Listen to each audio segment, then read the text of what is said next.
Hi കൂട്ടുകാരെ, Dhannu entertainment ബ്ലോഗിലേക്ക് എല്ലാവർക്കും സ്വാഗതം. പിന്നെ ഞാൻ നിങ്ങളുടെ സ്വന്തം പ്രദീപ. പിന്നെ ഞാനിപ്പോൾ നിൽക്കുന്നത് നമ്മുടെ വെഞ്ഞാറമ്മൂട് പോലീസ് സ്റ്റേഷൻ്റെ അടുത്ത് ലോട്ടറി തട്ടിൻ്റെ അടുത്താണ് നിൽക്കുന്നത് കേട്ടോ. അപ്പോൾ ഇന്ന് ഞായറാഴ്ചയായിട്ട് എല്ലാവർക്കും സുഖം, സന്തോഷം, സമാധാനം എന്നൊക്കെ ഞാൻ വിശ്വസിക്കുന്നു. അതെ, നമ്മുടെ ലോട്ടറിയൊക്കെ ഏതാണ്ടൊക്കെ വിറ്റ് തീരാറായി. അപ്പോൾ ഇന്ന് എന്തുവാണെന്നറിയത്തില്ല, എനിക്ക് ഭയങ്കര സന്തോഷവും അതിലേറെ വിഷമവും ഉള്ള കുറേ കാര്യമുണ്ടാകും. ഞാൻ വർഷങ്ങളായിട്ട് ഏറ്റവും കൂടുതൽ എൻ്റെ പഠിത്തം നഷ്ടമാകാൻ കാരണം എൻ്റെ അമ്മയുടെ അസുഖവും അച്ഛൻ്റെ അസുഖവും അങ്ങനെയൊക്കെ കൊണ്ടൊക്കെയാണ്. എനിക്ക് പഠിത്തം ശരിക്കും പഠിക്കാനോ പിന്നെ ഓരോ സാധനങ്ങൾ മേടിച്ച് തരാൻ നിവർത്തിയില്ല എന്ന് പറഞ്ഞാൽ ടീച്ചർമാർ ഓരോ സാധനം പറയും, അത് നമ്മളെ കൊണ്ട് മേടിക്കാൻ പറ്റത്തില്ല. അപ്പോൾ പിന്നെ ക്ലാസ്സിൽ നിന്ന് ഇറക്കി വെളിയിലിരുത്തുന്ന സമയത്ത് പിന്നെ ആക്ഷേപം, പിള്ളേരുടെ കളിയാക്ക്, പിന്നെ അവർക്കതൊന്നും അറിയണ്ടേ. ഓരോരുത്തർ സ്വർണ്ണക്കരണ്ടിയായിട്ടൊക്കെ അല്ലേ വായിലൊക്കെ സ്വർണ്ണക്കരണ്ടിയായിട്ടൊക്കെ ജനിച്ചവർക്ക് തുമ്മുമ്പോഴും മുക്കുമ്പോഴും മൂളുമ്പോഴും ഒക്കെ അവർക്ക് ഓരോ സാധനം കിട്ടും. പക്ഷെ നമ്മളെ സംബന്ധിച്ചിടത്തോളം അങ്ങനെയല്ല. നമുക്കൊരു സാധനം കിട്ടുന്നത് തന്നെ വലിയ പുണ്യമാണ്. ഞാൻ ഒരുപാട് പേരുടെ ഈ പഴയ ഡ്രസ്സൊക്കെ ആണെങ്കിൽ ഒരു ടൈമിൽ പിന്നെ വേറെ ആരുടെയല്ല, എൻ്റെ വല്യമ്മയുടെ മക്കളെ അവരുപയോഗിച്ചുകൊണ്ടിരിക്കുന്ന തുണിയൊക്കെ കൊണ്ടുവന്ന് തരുമായിരുന്നു. അല്ലാതെ വേറെ ആരുടെയല്ല, അങ്ങനെ കൊണ്ടുവന്ന് തരുമായിരുന്നു. എന്നിട്ട് അവർ ഒരുമാതിരി നമ്മളെ കളിയാക്കുന്ന പോലെ. പിന്നെ ഇപ്പം ഞാൻ ഒരു കുഞ്ഞു പ്രായത്തിൽ എനിക്കതൊന്നും അറിയത്തില്ലല്ലോ, അതൊക്കെ അങ്ങ് മാറ്റി. ഇല്ലെങ്കിൽ ഇല്ല, ഉണ്ടെങ്കിൽ ഉണ്ട്, അങ്ങനെയൊക്കെയാണ്. പിന്നെ ഞാൻ കഷ്ടപ്പെട്ടൊക്കെയാണ്. പിന്നെ ഞാൻ പാർട്ട് ടൈം ജോലിയൊക്കെ ചെയ്തിട്ടൊക്കെ ആയിരുന്നു. ഞാൻ പിന്നെ ആയുർവേദ നഴ്സിംഗ് ഒക്കെ പഠിച്ചതും ഫിസിയോതെറാപ്പി പഠിച്ചതും ഗ്ലാസ് പെയിൻറ്റിങ്, ഫാബ്രിക് പെയിൻറ്റിങ് ഇങ്ങനെയൊക്കെയുള്ള സാധനമൊക്കെ പഠിച്ചതുപോലും. അല്ലാണ്ട് നമുക്കാരും പഠിപ്പിക്കാനോ ഒന്നും ഇല്ലായിരുന്നു. ഞാനിപ്പോൾ ഇങ്ങനെ ഇരുന്നപ്പോഴത്തേക്കാണ് ഞാൻ നോക്കിക്കൊണ്ട് എൻ്റെ അമ്മ ഇതുണ്ടോ ഹോർമോണിൻ്റെ പ്രശ്നം കൊണ്ട് തല മൊത്തം നരച്ച് തുടങ്ങി. ഞാൻ നോക്കിയപ്പോൾ ഇങ്ങനെ നടക്കുമ്പോൾ ഇങ്ങനെ ആവും. അമ്മ നടക്കുമ്പോൾ ഇങ്ങനെ ആടും. അതെന്താണെന്ന് വെച്ച് കഴിഞ്ഞാൽ അമ്മയ്ക്കാണെങ്കിൽ തളർവാദം വന്നിട്ടുണ്ട്. ഒരു 2-3 പ്രാവശ്യം തളർവാദം വന്നിട്ടുണ്ട്.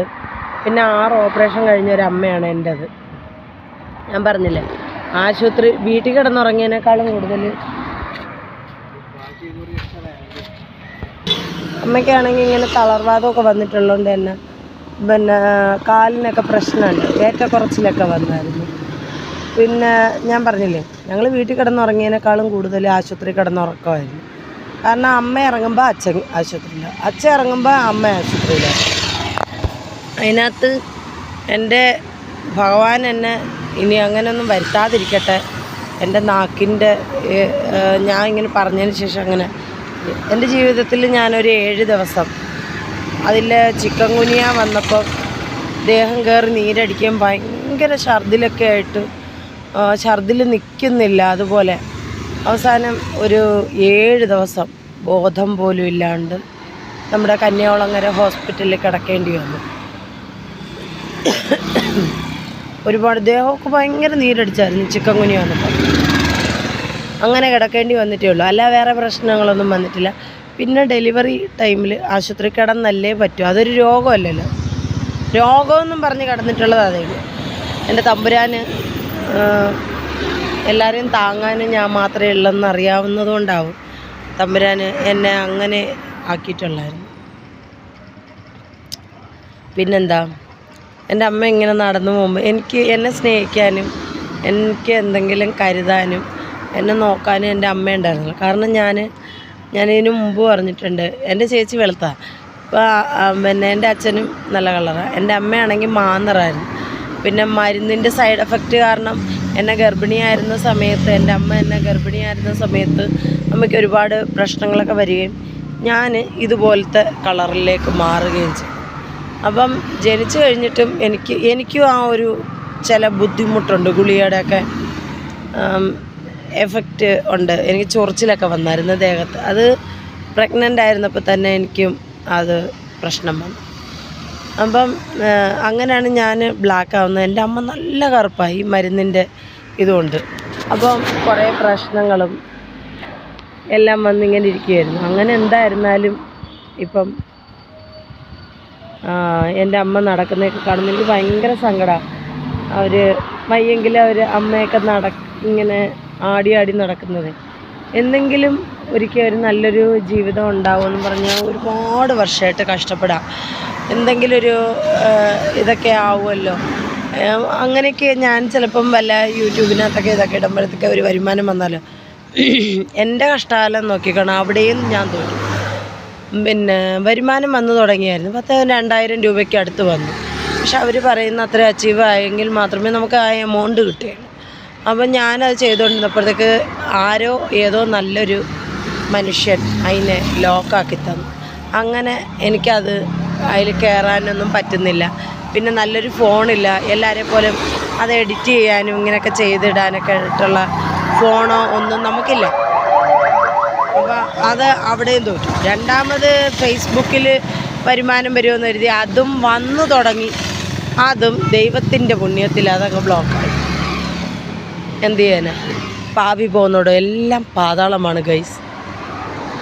സങ്കടത്തോടു കൂടിയാണെങ്കിൽ എൻ്റെ അമ്മ മാത്രമേ ഉള്ളൂ എനിക്ക് എൻ്റേതെന്ന് പറയാൻ, എന്നെ സ്നേഹിക്കാൻ, എന്നെ കരുതാൻ. എൻ്റെ അമ്മയുടെ ആൾക്കാരാവട്ടെ, അച്ഛൻ്റെ ആൾക്കാരാവട്ടെ, അവർക്ക് എന്നും ഞങ്ങളെ ദ്രോഹിച്ചിട്ടേ ഉള്ളൂ. അമ്മയുടെ ആൾക്കാർ എന്ന് വെച്ച് കഴിഞ്ഞാൽ എന്നും ദ്രോഹിച്ചിട്ടേ ഉള്ളൂ. എന്നും ഞാൻ ഇതുപോലുള്ള മനുഷ്യരെ കണ്ടിട്ട് പോലുമില്ല. അവരുടെ നേട്ടങ്ങൾക്ക് വേണ്ടി അവരുടെ മക്കൾ ചെയ്യുന്ന തെറ്റുകൾ പോലും അത് ഞങ്ങളുടെ മണ്ടയിൽ അടിച്ചേൽപ്പിച്ച് ഞങ്ങളെ ചവിട്ടി താത്തിയിട്ടേ ഉള്ളൂ. എന്നിട്ടും അവരുടെ മക്കൾ മോശം കാര്യം ചെയ്താലും നല്ല കാര്യം ചെയ്താലും അവർ നല്ലവരാണ്. പക്ഷേ ഞങ്ങൾ എത്ര നല്ലത് ചെയ്താലും ഒരു തെറ്റും ചെയ്യാതെ ശിക്ഷ അനുഭവിക്കാൻ വേണ്ടി വിധിക്കപ്പെട്ടവരാണ് ഞങ്ങൾ. എന്തോ അങ്ങനെയാണത്, അങ്ങനെ ആയിപ്പോയി. ദൈവം ഇപ്പം എൻ്റെ അമ്മയ്ക്ക് 65 വയസ്സോളമായി. ഇനിയെങ്കിലും ഒരു സന്തോഷമായിട്ടുള്ള ജീവിതം കിട്ടണേ എന്നാണ് ഞാൻ പ്രാർത്ഥിക്കുന്നത്. കൊടുക്കാൻ കഴിയണേ എന്നെക്കൊണ്ട് എന്ന് ഞാൻ പ്രാർത്ഥിക്കുകയാണ്. നിങ്ങളുടെ എല്ലാവരുടെയും പ്രാർത്ഥന ഉണ്ടാവണം.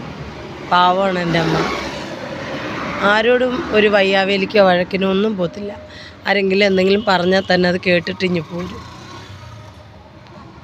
ഞാനും അതൊക്കെ തന്നെ. എന്ത് ചെയ്യാനാണ്? 10 ഗുണം 10 ഗുണം. അപ്പോൾ ശരി ഗൈസ്, ഇതുപോലെ എൻ്റെ അമ്മ എൻ്റെ ദൈവമാണ്, എൻ്റെ എല്ലാമാണ്. പാവം എൻ്റെ അമ്മ. ഞാനിനി കൂടുതൽ പറഞ്ഞ പ്രശ്നമാവും. Okay, by.